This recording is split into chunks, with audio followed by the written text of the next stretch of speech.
parte del módulo 3, que vamos a ver de las alteraciones del electrocardiograma, lo que son las alteraciones del ritmo y los extrasístoles.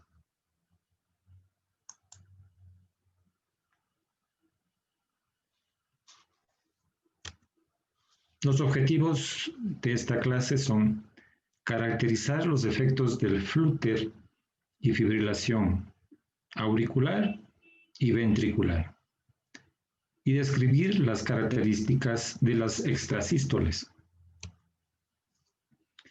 Vamos a empezar por aclarar las definiciones. Una arritmia, es una alteración del ritmo cardíaco, que normalmente es sinusal, como ustedes conocen. Entonces, por su origen, las arritmias pueden ser supraventriculares cuando se originan en el tejido auricular o en el nodo AB. Y pueden ser ventriculares cuando se originan en el sistema de Purkinje, es decir, desde el haz de His hasta los ventrículos. Por su modo de presentación, las arritmias pueden ser paroxísticas, es decir, que se presentan solamente en ocasiones, o pueden ser crónicas cuando estas arritmias son permanentes. De acuerdo a la frecuencia cardíaca que alcanzan, las arritmias pueden ser rápidas, es decir, con una frecuencia mayor de 100 latidos por minuto, en ese caso se llaman taquiarritmias, o pueden ser lentas con una frecuencia menor de 60 latidos por minuto, y en este caso se llaman bradiarritmias. Por la clínica, las arritmias pueden ser sintomáticas, pueden causar síntomas como palpitaciones, disnea de esfuerzo, dolor torácico tipo anginoso, mareo, síncope o incluso paro cardiorrespiratorio. O pueden ser asintomáticas y solamente ser detectadas cuando se realiza un electrocardiograma por otros motivos o de pronto se realiza un monitoreo ya por alguna indicación clínica o en una prueba de esfuerzo. Y finalmente se pueden también clasificar por el riesgo vital que conllevan, es decir, hay arritmias que de entrada son mortales y otras arritmias que suelen ser bastante bien toleradas. Recordemos aquí cómo en la curva de despolarización de la célula, recuerden el potencial de membrana de reposo y la curva de despolarización marcada por 0 y la repolarización 1, 2, 3 y 4 que vuelve al potencial de reposo. Recuerden también que existe un periodo que se llama periodo refractario absoluto, durante el cual la célula no puede volver a despolarizarse, que va en el periodo 1, 2 y hasta un poco más allá de la mitad de la fase 3. Luego viene el periodo refractario relativo, que va en la misma fase 3 hacia casi el final. Durante este periodo, un estímulo muy intenso podría volver a despolarizar a la célula. Y finalmente tenemos ya prácticamente la unión de la fase 3 con la fase 4, el periodo supranormal. En este periodo también un estímulo no tan intenso podría desencadenar una nueva despolarización y estos dos sitios son en los que se originan en general las arritmias. Entonces, el periodo refractario de la repolarización significa que la célula todavía no está en capacidad de volver a excitarse, porque no se ha recuperado lo suficiente. Entonces hemos dicho que en este periodo es el que predispone a un tipo de arritmia, la taquiarritmia, por el mecanismo que se llama de reentrada, que vamos a ver a continuación. Normalmente el impulso eléctrico, recuerdan ustedes, originado en el nódulo sinusal, se propaga activando aurículas, ventrículos, y una vez que estos se activan, los ventrículos de impulsos se extinguen. La reentrada implica que el impulso no se extingue, sino que vuelve a excitar una y otra vez las fibras previamente despolarizadas. Se necesitan tres condiciones para que se produzca este mecanismo de entrada. Primero, como se señala aquí, es el bloqueo unidireccional del impulso. Aquí se está graficando el impulso y en esta vía se encuentra un bloqueo que habitualmente corresponde al origen de una extrasístole. En segundo lugar está una propagación lenta del impulso por una ruta alterna. Si esta era la vía normal, como está bloqueada, el impulso va lentamente por una vía alterna. Y tercero, está la denominada reexcitación de este tejido proximal al bloqueo. Y como tiene lugar, el estímulo viene por la vía lenta y regresa a estimularle pasando el bloqueo y se realiza este círculo que es el que se llama la reentrada.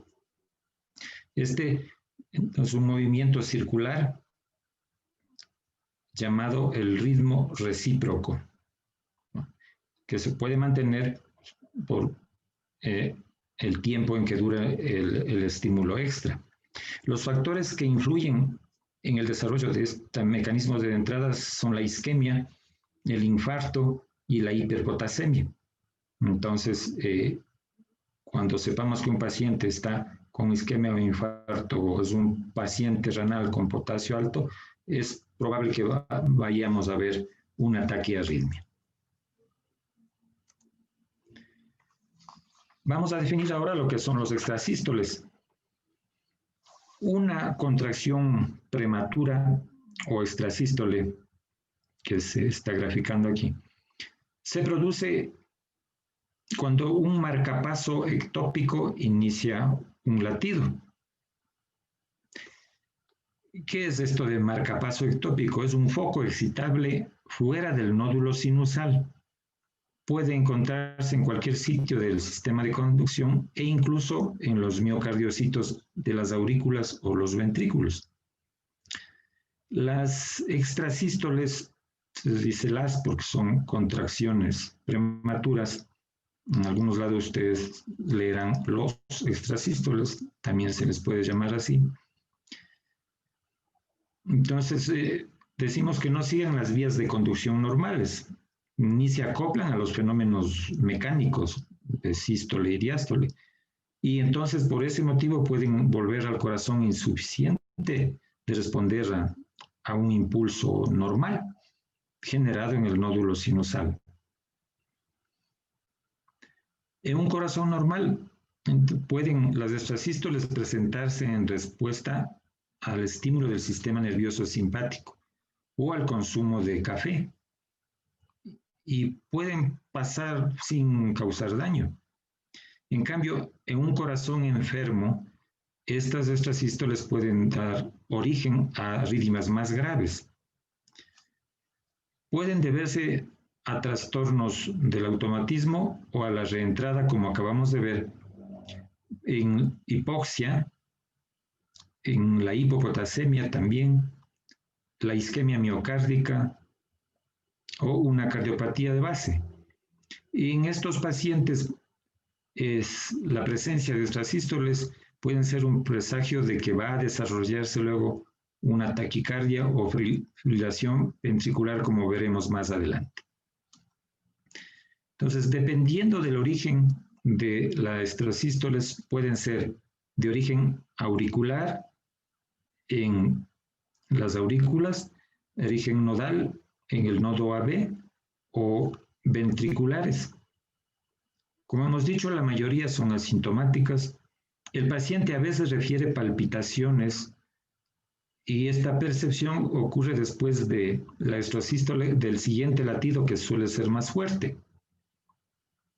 Entonces, aparece un complejo, como vemos aquí, antes de lo que debería, y luego se presenta este periodo llamado pausa compensadora, hasta enlazar con un nuevo ritmo de base. Entonces, para contar si esta pausa está o no dentro de un tiempo real, vamos a ver los cuadraditos que dividen, es decir, para ver la frecuencia ventricular, lo contamos en cuadrados, 1, 2, 3, 4, un poquito más, y luego deberían haber entre el latido normal y el otro normal, 8 cuadrados, porque consideramos que entre un normal y el siguiente son 4. No hacemos cuenta de que ha aparecido la extrasístole, pero vamos a ver cuántos cuadraditos tenemos. 1, 2, 3, 4, 5, 6, 7 y 8. Entonces, esta es el tiempo denominado pausa compensadora, ¿cierto? Porque aquí debió haber aparecido, si es que no se hubiera adelantado el latido extra, aquí mismo debía aparecer el siguiente latido. Entonces se adelanta el latido y la pausa compensadora vuelve al ritmo de base normal. Vamos ahora a ver cómo se pueden clasificar las arritmias según el territorio del corazón en el que se originan, lo que a su vez determina el ancho del complejo QRS. Las arritmias dependientes del tejido auricular se presentan con complejos QRS normales, como se ve aquí en el ejemplo. Entonces pueden ser extrasístoles o contracciones auriculares prematuras, llamadas así, contracciones auriculares prematuras. Puede haber el flúter y la fibrilación auricular, ya veremos luego en detalle esto, o pueden haber extrasístoles nodales originados en el nodo aurículo-ventricular. Entonces, el segundo grupo serían las arritmias dependientes del territorio ventricular. Estas se presentan con un QRS ancho, como parecidos a los de los bloqueos de RAM. Entonces, pueden haber extrasístoles o contracciones ventriculares prematuras, como se conocen, el flúter y la fibrilación ventricular, que también veremos más adelante. Entonces, de las arritmias de origen auricular, vamos a empezar por ver las contracciones auriculares prematuras. Son contracciones que se originan en las vías de conducción auricular o en los miocardiocitos auriculares y ocurren antes de que el nódulo sinusal descargue el impulso. La localización del foco ectópico determina la forma de la P. Mientras más cerca esté el foco ectópico del nódulo sinusal, más parecida será la P del extrasístole a la P del ritmo normal. Se consideran contracciones auriculares prematuras frecuentes si aparecen más de 6 por minuto. En personas sanas, estas extrasístoles auriculares pueden presentarse por estrés, el consumo de alcohol, tabaco o cafeína. Y también pueden verse en el infarto agudo de miocardio, la intoxicación digitálica, la hipopotasemia, la hipomanexemia o la hipoxia. Entonces vemos aquí una P normal, un complejo normal y una onda T, y justo en este periodo de la repolarización tardía, lo que aparece el extrasistólico. y con un complejo similar, de similares características al latido normal. Lo que la diferencia es que se adelanta el latido, hay la pausa compensadora. Un latido normal, se adelanta el extrasístole normal, con el complejo, con la T, y la pausa compensadora luego. Este es el flúter auricular. Es una arritmia de actividad auricular regular a una frecuencia de 300 latidos por minuto. Se presenta como una taquicardia rítmica, como ven aquí. El QRS es estrecho y la frecuencia ventricular pues depende de el bloqueo de la conducción en el nodo AB y puede ser en 2-1, ya vamos a explicar cómo es esto, o 3-1 o ser irregular cuando no sigue un ritmo tan, diríamos entre comillas, bonito como este. Entonces, desaparecen las ondas P, estas se llaman ondas F mayúscula porque son ondas grandes, para diferenciarles de las F minúsculas que son del flúter, que ya veremos luego. Entonces, si contamos la frecuencia entre una onda F y la otra onda F es de 300. Y vamos a contar qué frecuencia tiene el latido del flúter, ¿no es cierto? Entonces, digamos, viendo los cuadrados, sería 300, 150 y algo menos de 100. Entonces, eso correspondería. Si las aurículas están latiendo a 300 y los ventrículos laten a 150, el nuevo QRS estaría por aquí y eso se llama pues el bloqueo 2-1. En este caso, decimos que las aurículas están latiendo a 300 y los ventrículos están latiendo casi a 100. Entonces, este es un ejemplo de flúter auricular con bloqueo 3-1.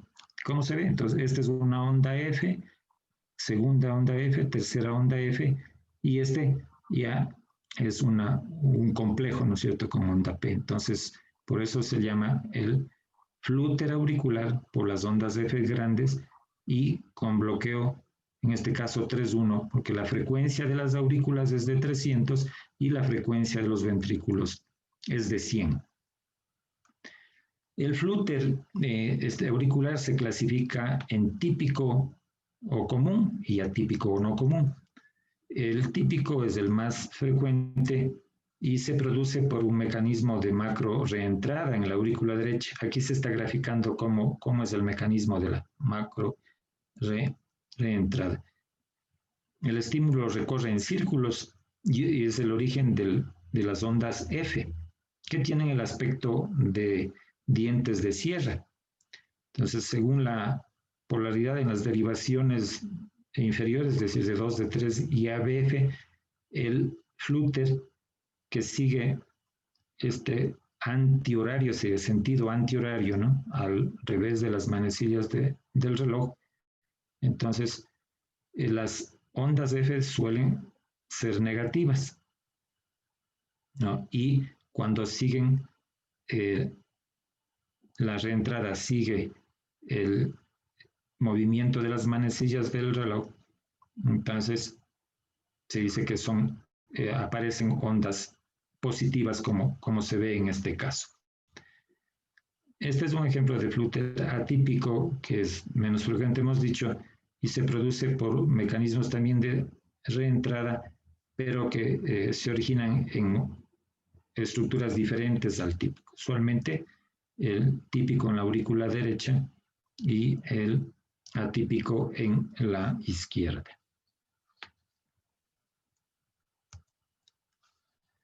Vamos ahora a detenernos un momento en la fibrilación auricular.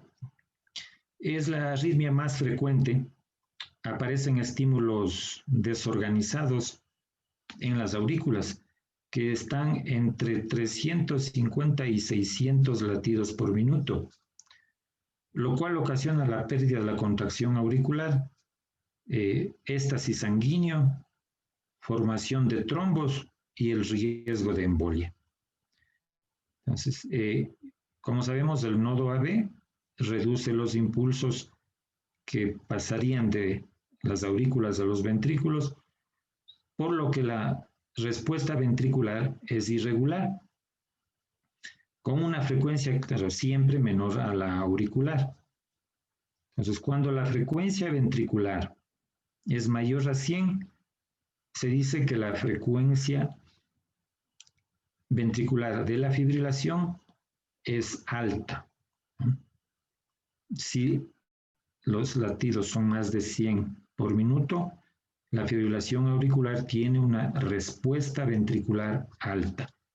Cuando los latidos van entre 60 y 100, la fibrilación auricular tiene una respuesta ventricular media.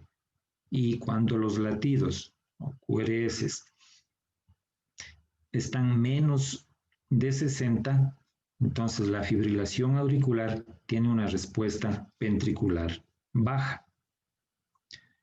Miren que los QRS son estrechos, a no ser que de pronto exista un bloqueo de rama por la vía accesoria o una conducción que se llama aberrante. Los intervalos entre R y R son completamente irregulares, sin ningún patrón que se repita. No existen ondas P, estas son las ondas F minúscula de la fibrilación, que no tienen una morfología igual, sino que es muy variable.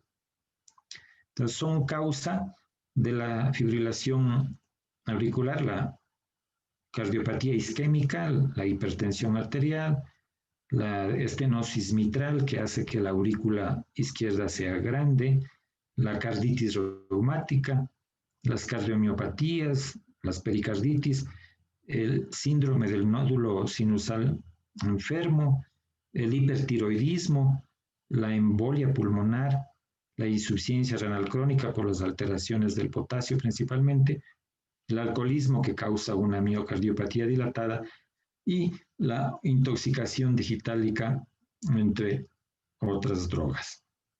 Entonces, para no perder la secuencia de lo que hemos estado viendo, aquí vamos, aunque siempre es bueno, ya vemos que es una fibrilación auricular, pero siempre es bueno recordar entonces lo que hemos venido aprendiendo, lo que es la lectura y la interpretación del electrocardiograma, ¿no?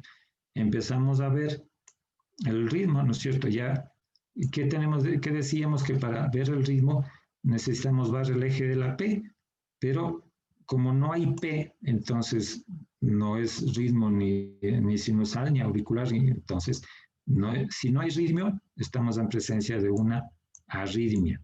De entrada, la frecuencia cardíaca. Entonces aprendimos que cuando la frecuencia cardíaca es irregular, debíamos contar cuántos latidos o cuántos complejos aparecen en 30 cuadrados grandes, ¿no es cierto? Entonces vamos a contar los cuadrados 1, 2, 3, 4, 5, 6, 7, 8, 9, 10, 11, 12, 13, 14, 15, 16, 17, 18, 19, 20, 21, 22, 23, 24, 25, 26, 27, 28, 29 y 30 aquí. Entonces, en estos 30 cuadrados contamos cuántos complejos existen. 1, 2, 3, 4, 5, 6, 7, 8 y 9. Y multiplicamos esto por 10. Entonces, 9 por 10, la frecuencia cardíaca es 90. Y como estamos en una arritmia, entonces ya sabemos que la respuesta ventricular, al ser una fibrilación auricular, es adecuada, ¿cierto? Más de 100 es alta, entre 60 y 100 está adecuada o media, y si fuera menos de 60 es baja. Entonces, respuesta ventricular media o adecuada. Luego vamos a ver el eje del QRS, ¿cierto? Para ver para dónde está el corazón. Para eso que tenemos que ver las derivaciones de 1, de 2 y de 3. Recuerden que cuando de 1 positivo, de 2 positivo y de 3 positivo, el eje está a 60 grados. Como vemos que se está desviando el eje hacia la izquierda porque las S, lo negativo es más grande en D3, entonces recordamos que de 60 el eje para llegar a 30 debería estar positivo o negativo. Como aquí está más negativo, entonces estaría ya en 0. Más este negativo del D2, entonces estamos en menos 30, sumando también las positividades de aquí.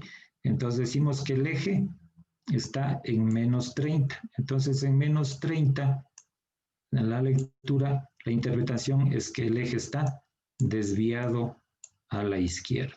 Eje del QRS desviado a la izquierda. Luego tendríamos que ver la onda P, pero como no tenemos onda P, entonces no hay onda P, lo que tenemos es ondas F minúscula, y eso da el diagnóstico de fibrilación auricular por la presencia de las ondas F minúsculas. Luego tampoco podemos calcular el intervalo PR, ¿cierto? Porque si no hay P, no hay intervalo. Entonces, negativo el intervalo es por la arritmia. Luego vemos la morfología del QRS para ver cómo está el QRS. Está en ancho normal y vemos el voltaje sumando las S de B2 con las R de B5. Entonces tenemos 4, 5, 9, 14, 5, 19, más 4 serían 23. Entonces el QRS está normal, en morfología y voltaje normal. Luego vemos el ST, si es que está isoeléctrico, nos vamos a ver. En esto hay que fijarse, ¿no es cierto? Una es la línea gruesa, la que vemos ahí, y la línea isoeléctrica es la que se sigue, ¿no es cierto? Esta, igual, vamos a ver acá, la línea isoeléctrica está sobre la línea negra, entonces vemos que el ST está isoeléctrico, entonces el ST está normal.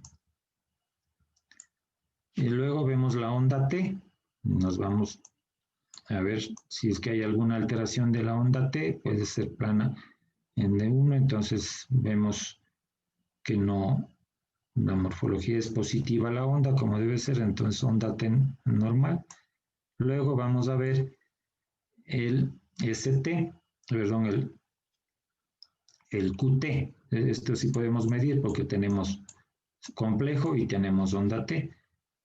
Entonces vamos a ver,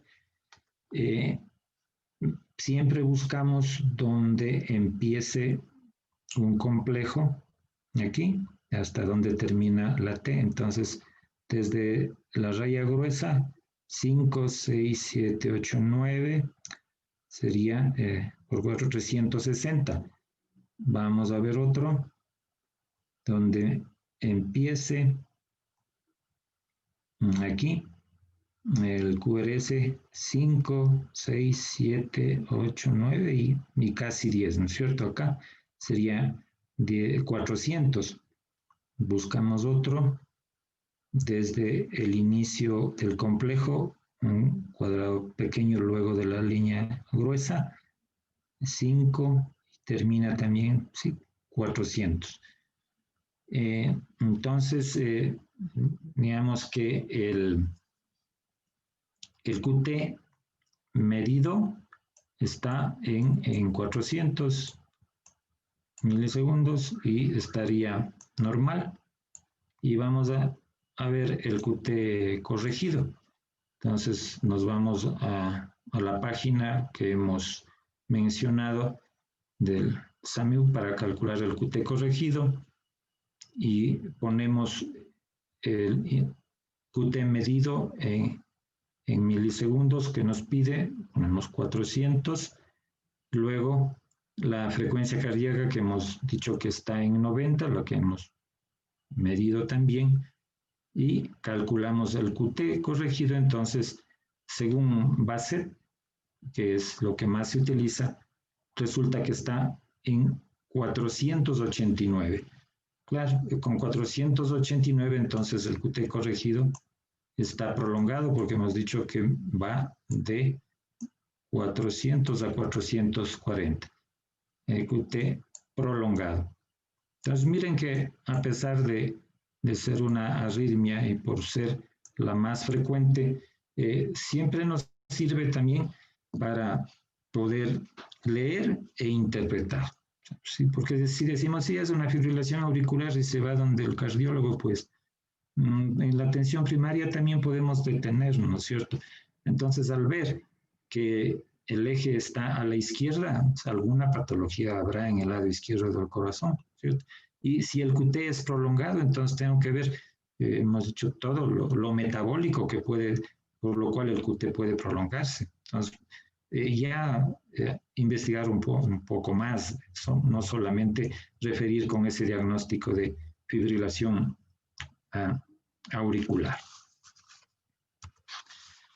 Vamos a ver ahora lo que son los extrasístoles nodales, es decir, los extrasístoles originados en uno de los segmentos del nodo AB, cuando se originan en la unión de la aurícula con el nodo AB, entonces puede verse la onda P, aquí está graficándose una P normal y el extrasístole nodal con una onda P antes del complejo QRS. Y recuerden que es negativa, ¿no es cierto? Sí.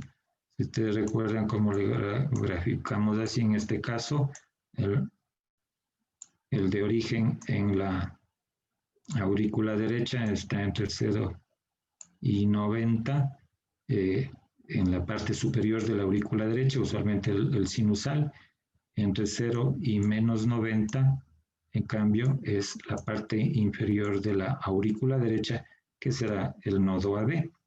Por eso vemos la PAK negativa. En la derivación de 2, cuando la extrasístole se origina en el centro del nodo AB, entonces coincide que cae en la onda R. Entonces, este es el fenómeno de R más P o P en R. Entonces, usualmente no se ve.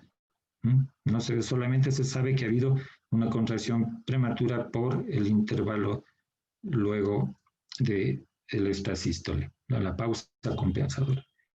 Y cuando, el tercer caso sería cuando el extrasístole se origina en la unión entre el nodo y el haz de His. En ese caso, la onda P se grafica posterior al complejo del extrasístole.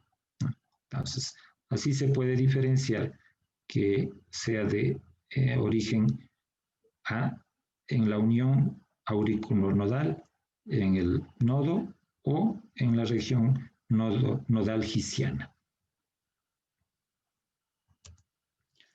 Vamos a ver ahora las arritmias de origen ventricular y empezamos por los extrasístoles ventriculares, que también son bastante frecuentes.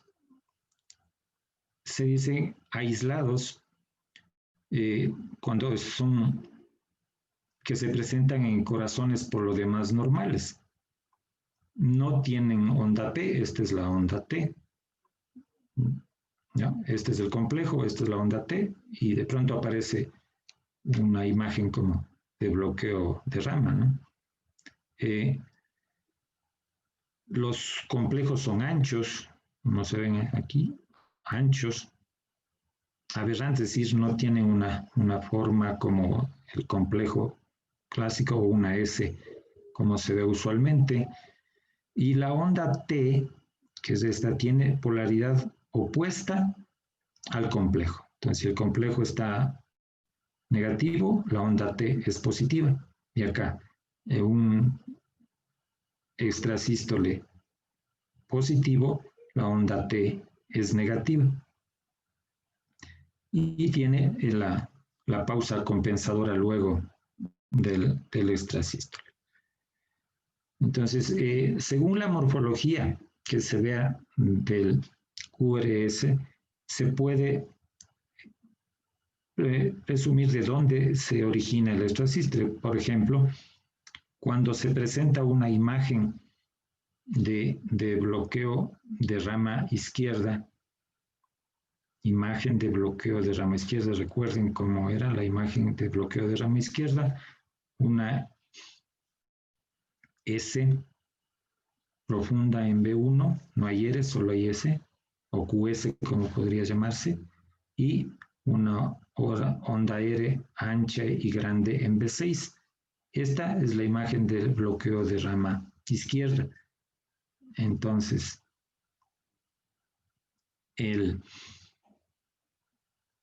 tenemos que el extrasístole se ha originado en el ventrículo derecho o en el tabique interventricular y usualmente no se relaciona con cardiopatía estructural, ¿no? Esta imagen de bloqueo de rama izquierda. No tenemos aquí el ejemplo, pero cuando fuera una R dominante en B1 y una onda S profunda en B6, ese es el bloqueo de rama derecha y ahí entonces el extrasístole se origina en el ventrículo izquierdo y ahí sí está relacionado con cardiopatía estructural. En todo caso, mientras más mayor es la frecuencia de los extrasístoles y más complejos se ve en la morfología, es más grave la patología. Entonces hay diferentes formas de presentarse los extrasístoles. Estos uniformes, como vienen del mismo foco ectópico, tienen la misma forma, ¿cierto? Es un ritmo QRS normal, PQRS normal y el extrasístole. Entonces, con la imagen de bloqueo y la T es de distinta polaridad que el complejo, una normal y otra. Entonces, miren que son idénticos, entonces dicen, en este caso, contracciones ventriculares prematuras o extrasístoles uniformes. Pero también pueden haber de varias formas, ¿no es cierto? Sí, provienen de diferentes focos ectópicos. Entonces, miren que este es positivo, la T es negativa, y a un tercero sale positivo con la T negativa también. Entonces, miren que estas variedades que pueden haber, entonces, son por diferentes focos ectópicos y se llaman extrasístoles multiformes.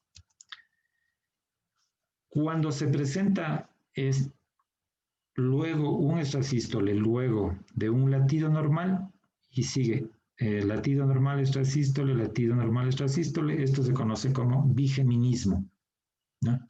Entonces, como vemos que hay varias formas, entonces sería un bigeminismo multiforme, porque cada latido normal está seguido de extrasístole y multiforme porque hay diversas formas de extrasístoles. Aquí, en cambio, hay trigeminismo, es decir, hay dos latidos normales y un extrasístole. Dos latidos normales y un extrasístole. En este ejemplo, en cambio, sería un trigeminismo uniforme, porque se ve que el foco es en el mismo, el foco ectópico es en el mismo sitio y por eso sale con la misma morfología el extrasístole. Y así pueden haber cuadrigeminismos o ser muy irregulares. Entonces son regulares o irregulares. Vamos a pasar ahora a lo que es el flúter ventricular. Pues esta es una arritmia ya de las severas, ¿no es cierto? Tanto el flúter como la fibrilación ventricular son arritmias graves que causan la muerte en minutos. Aquí vemos el patrón electrocardiográfico del flúter, aquí viendo en un V1 largo. Tiene pues esta se llama una onda sinusoidal, ¿sí? Totalmente con grandes oscilaciones, está a una frecuencia entre 150 y 300 latidos por minuto. Entonces, las ondas de fibrilación. Entonces, siempre recuerden, igual que en la fibrilación auricular, entonces las ondas F de la fibrilación son ondas grandes. Y vamos a ver, en cambio ahora, el flúter, estamos viendo aquí el flúter con ondas grandes, ¿no? Como el flúter auricular, ondas F mayúsculas, se le llaman así, de flúter, a diferencia pues de esto que en cambio aquí no tenemos ondas. Esta es la fibrilación ventricular. En este caso el ventrículo solamente tiembla, no se contrae, no existe gasto cardíaco, pues no hay pulsos palpables y es una desorganización, no hay intervalos ni nada. Entonces, claro, esto usualmente el paciente está hemodinámicamente inestable, chocado o ya parado prácticamente, ¿no es cierto? Entonces, ¿esto qué implica? Pues hacer una desfibrilación, porque si esto en 3 a 5 minutos, pues el paciente ya puede estar muerto. Hasta aquí la presentación. Entonces, por favor, vamos con todo confianza y todo gusto, contestar las preguntas que tengan a bien hacer. Muchas gracias, doctor. Bueno, vamos a pasar a la fase de preguntas. Como ustedes saben, escribirlas en el chat.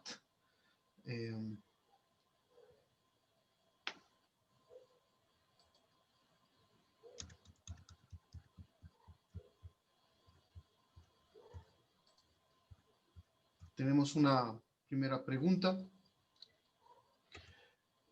Por favor, ¿podría explicar nuevamente cómo se determina el foco de un extrasístole ventricular?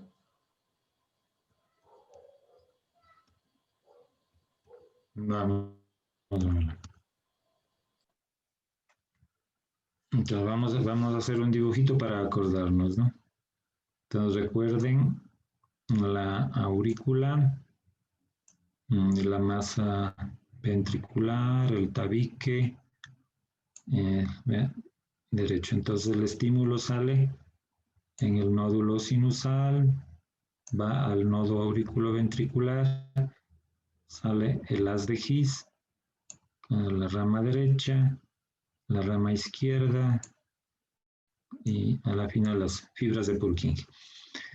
Entonces, hemos dicho que, claro, si el bloqueo es de la rama izquierda, entonces por aquí no pasa el impulso. Y por donde debe despolarizarse es por el lado derecho, ¿cierto? Entonces tiene que atravesar el tabique y luego la onda, recuerden la primera onda, ya vimos en la clase pasada también, de qué es lo que pasaba en el bloqueo, ¿no es cierto? Entonces, por esta forma de despolarizarse es lo que se grafica el bloqueo de rama, que es lo que hemos dicho que pasa en el extrasístole ventricular. Está aquí el ejemplo, onda S en B1 o QS y onda R en B6, ancha y alta en B6 y ancha y profunda en B1, entonces bloqueo, imagen de bloqueo de rama izquierda. Entonces, ¿dónde se origina el extrasístole? Hemos dicho que se origina en el lado derecho, ¿cierto? Y por eso se grafica el bloqueo de rama izquierda. Entonces, igual pasaría si el origen del extrasístole, ¿no es cierto?, está en el lado izquierdo, entonces ahí veríamos la imagen opuesta de bloqueo de rama derecha que hemos dicho, R alta y ancha en B1 y S profunda en B6. Así se explica, ¿no?, cómo se origina y cómo se grafica, digamos, la extrasístole. Recuerden lo que se aprendió de las imágenes de bloqueo de rama. Muchas gracias. Ya nos comentarán sobre si es necesario alguna ampliación. Otra pregunta, por favor. ¿Puede repetir cómo diferenciar entre un flúter y una fibrilación ventricular? Ya.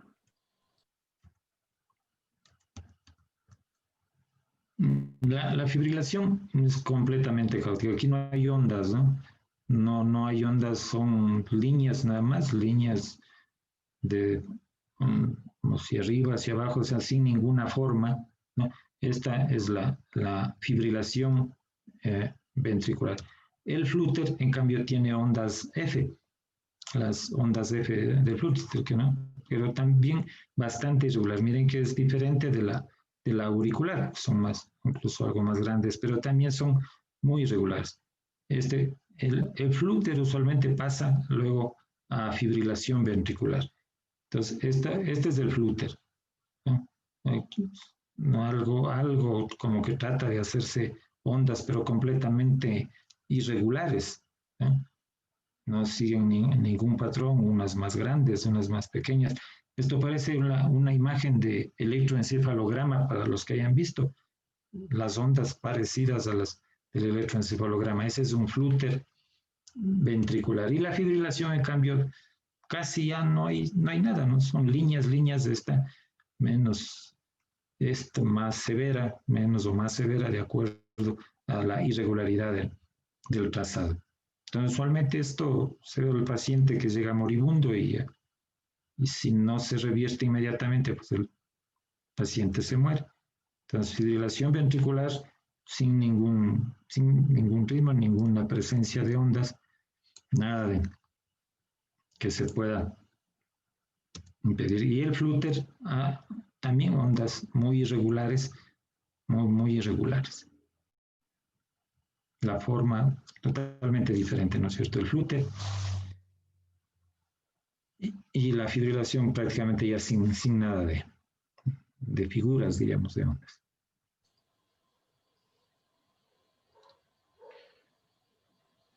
Están agradeciendo, estimado doctor, las respuestas.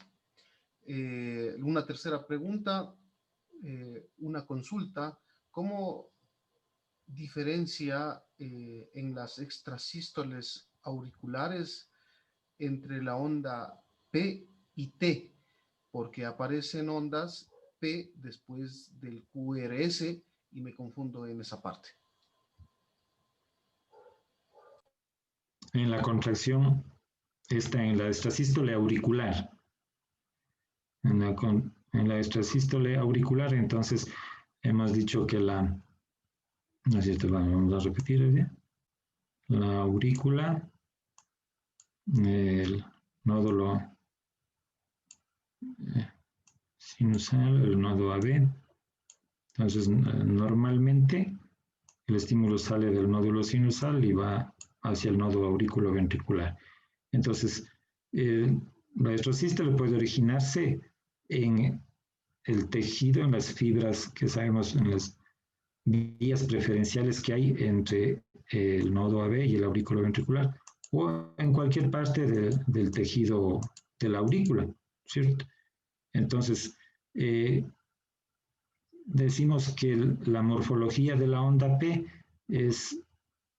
se parecerá a la P normal mientras más cerca esté el foco ectópico del nódulo sinusal, ¿no? Entonces aquí vemos una onda P, claro, no está parecida, pero por lo menos es positiva.